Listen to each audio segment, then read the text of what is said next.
Мен адым Анастасия Левкова, мен Украин языджим, ашихомер китабаның Моэльфеолам.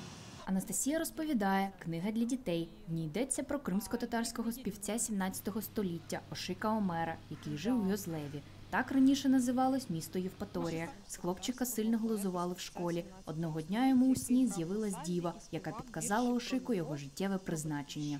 Коли він прокинувся, він побачив біля себе саз, народний інструмент кримсько-татарський. Він провів по струнах і йому з нього почали литися вірші, він почав говорити віршами, співати, і так він став відомим. Книга пронизана кримсько-татарською культурою 17 століття та яскравими картинками від ілюстраторки Анни Приходько.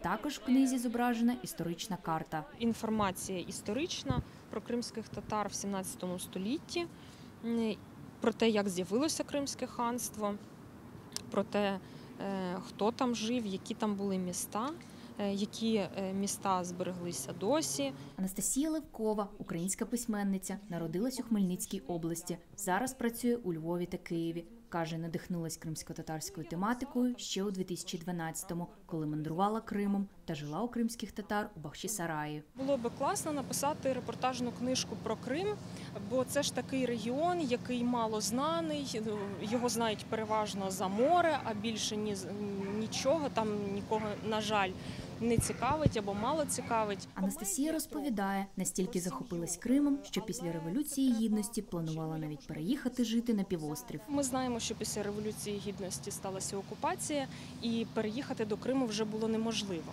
Але ж тема, мало того, що мене це цікавило раніше, а тут ще й ця тема стала дуже затребувана. Щодо майбутніх планів Анастасії, каже, вона вже 6 років працює над романом про Крим. Випустити його планує вже наступного року. Роман